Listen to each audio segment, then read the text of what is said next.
Já imaginou acordar um dia e descobrir que todo o dinheiro que você juntou ao longo da vida simplesmente desapareceu?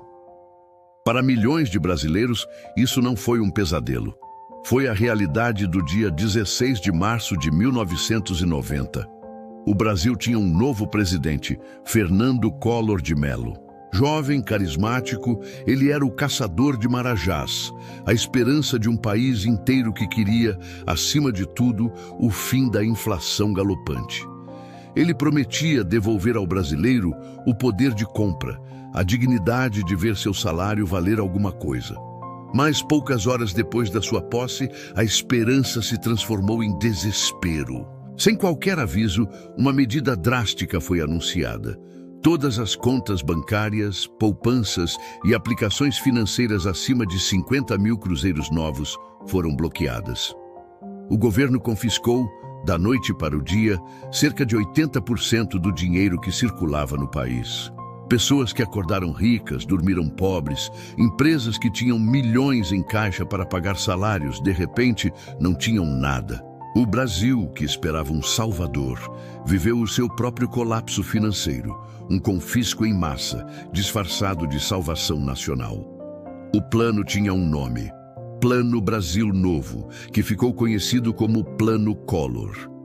A mente por trás dele era a então ministra da Fazenda, a economista Zélia Cardoso de Mello. A lógica era radical, mas parecia ter um propósito: combater a hiperinflação.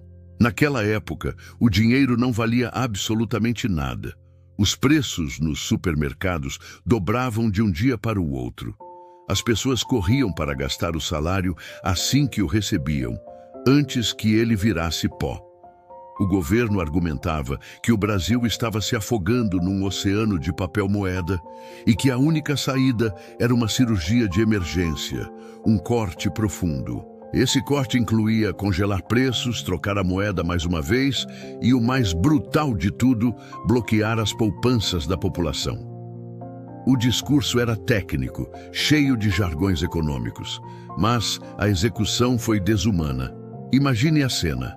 De uma hora para outra, o dinheiro que você guardou para comprar uma casa, para a faculdade do seu filho, para a sua aposentadoria, não era mais seu. Estava retido pelo governo, sem previsão de devolução. As filas em frente aos bancos se tornaram o retrato da humilhação. Pessoas choravam, gritavam, imploravam aos gerentes por seu próprio dinheiro. Era o dia em que o Estado havia se tornado o dono do bolso de todos os brasileiros. Mas como em muitas histórias de poder, a versão oficial não contava tudo. Por trás das câmeras, a história era ainda mais sombria. A operação foi planejada em segredo absoluto por um grupo minúsculo de ministros e assessores. Mas o segredo não foi guardado para todos. Há relatos de que alguns políticos e empresários influentes foram avisados antes do anúncio oficial. Enquanto a nação dormia, sem saber do choque que viria, essa elite silenciosa teve tempo de proteger suas fortunas, transferindo recursos para o exterior ou para outros ativos que não seriam confiscados. A promessa de um sacrifício igual para todos se revelou uma farsa.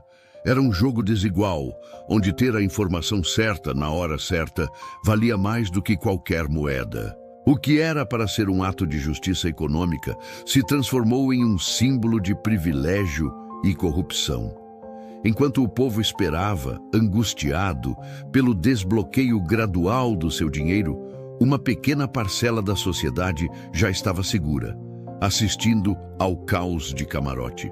O governo justificava o bloqueio como um ato de coragem, um remédio amargo, mas necessário. Mas o que o Brasil sentia na pele era um experimento de poder, uma demonstração de força que transformava cidadãos em reféns do próprio Estado. O resultado foi devastador e imediato. O comércio entrou em colapso. Sem dinheiro para comprar, as pessoas pararam de consumir. Sem dinheiro para produzir ou pagar funcionários, indústrias fecharam as portas. O desemprego disparou. Casamentos foram desfeitos, famílias se desintegraram, sonhos foram destruídos. O confisco não tirou apenas o dinheiro das pessoas, tirou a confiança. Pessoas começaram a esconder o pouco que tinham em casa, a desconfiar dos bancos, a desconfiar do governo, a desconfiar de qualquer promessa de futuro. O país entrou em uma recessão profunda. E o pior, o objetivo principal, o controle da inflação, falhou miseravelmente. Depois de um breve período de queda, ela voltou ainda mais forte, como um fantasma zombando do próprio remédio. Collor, o presidente que prometeu modernizar o Brasil, agora governava uma nação em ruínas. O povo, que um dia o aclamou como salvador, agora o via como um traidor. O descontentamento popular cresceu, alimentado também por uma série de escândalos de corrupção que vieram à tona.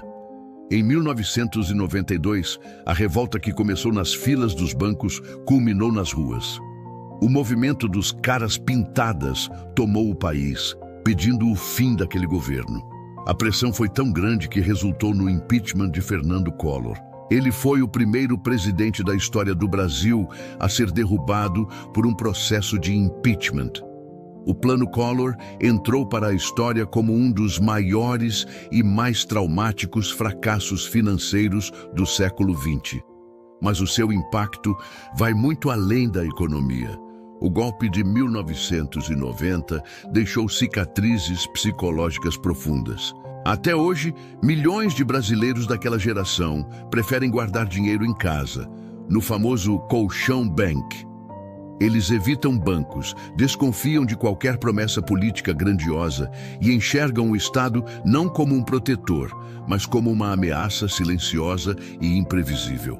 O trauma de 1990 moldou o comportamento financeiro de uma geração inteira, porque no final das contas, o Plano Collor não foi apenas um erro econômico. Foi uma lição cruel sobre poder, confiança e controle. Uma lição que nos ensinou que quando o Estado se sente no direito de decidir quem pode ou não ter acesso ao que é seu, nenhum cofre está seguro e nenhuma promessa é suficiente para devolver a confiança que foi perdida. Essa história não pode ser esquecida para que nunca mais se repita. Se você gostou de conhecer mais sobre esse capítulo sombrio da nossa história, deixe o seu like e se inscreva no canal para não perder nossos próximos vídeos. Muito obrigado por assistir e até a próxima.